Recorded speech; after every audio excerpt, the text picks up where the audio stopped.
Pessimism, the deadly disease of always looking on the bad side, the problem side, the difficult side, checking all the reasons why it can't be done. The poor pessimist leads an ugly life. To the pessimist, the glass is always half empty. To the optimist, the glass is half full. Why would the same measure affect people two different ways? Answer: it all depends on how you look at it. Our lives are mostly affected by the way we think things are, not the way they are. The way we think they are affects us most. He doesn't try to figure out what's right. He tries to figure out what's wrong.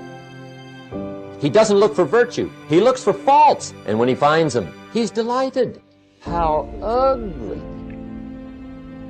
Young people always have a reason to be upset and cynical about the current state of affairs, and it's that way forever. And it's easier just to accept that, because there's also a positive element, and the positive element is, well, you've been granted something rather than nothing, and maybe you haven't been granted pure hell, because especially in a culture like ours where many things actually function quite well, so there's room for gratitude there. Even if it's a broken machine, it's not one that's completely devastated, and it's not absolutely hell-bent at every second on your misery and destruction. And it easily could be, because many societies are like that. And so the fact that we happen to live in one that isn't corrupt beyond imagining is something to be eternally grateful for. And the affirmation for this principle is, I am deeply thankful for all that I've received, and I enjoy giving to others in the spirit of love and service.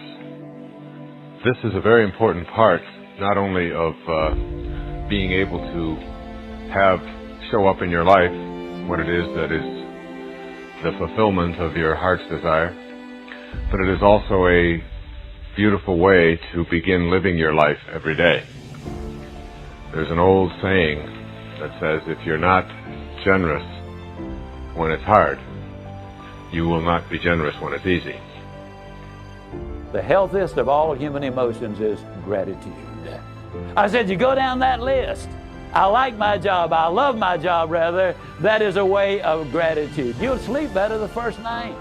Tomorrow morning when you get up, get back in front of the mirror just before you go to work. Get back in front of the mirror and repeat the process again with excitement and enthusiasm. I love my job because, and take the list with you. Because the reality is, you see, you will have started to change from a fault finder to a good finder. Every achievement in the world was first initiated as a creative idea.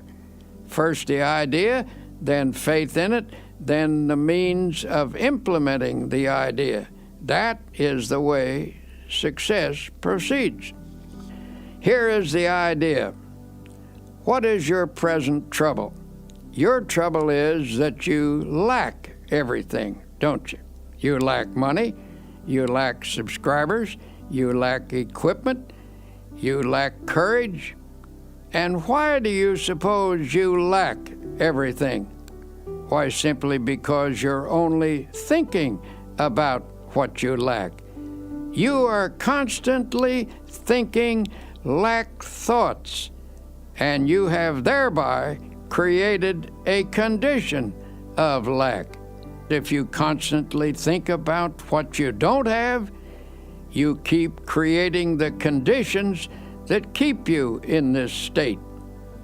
By emphasizing only what you lack, you frustrated the creative forces that can get this project really rolling. From the standpoint of doing a lot, you've been working very hard, but you failed to do the one all-important thing that will lend power to all your other efforts. You have not employed positive thinking. To correct the situation, to reverse the mental process, and begin to think, instead of lack, to think prosperity, achievement, and success. Don't hold on to the mental pictures of difficulties and failures. Lift your mind above them and visualize instead powers and achievements. When you elevate your thoughts into the realm of attainment, you look down on your problems rather than up at them, and thus you get a more encouraging viewpoint. Always come up over your problems mentally. Never approach a problem from below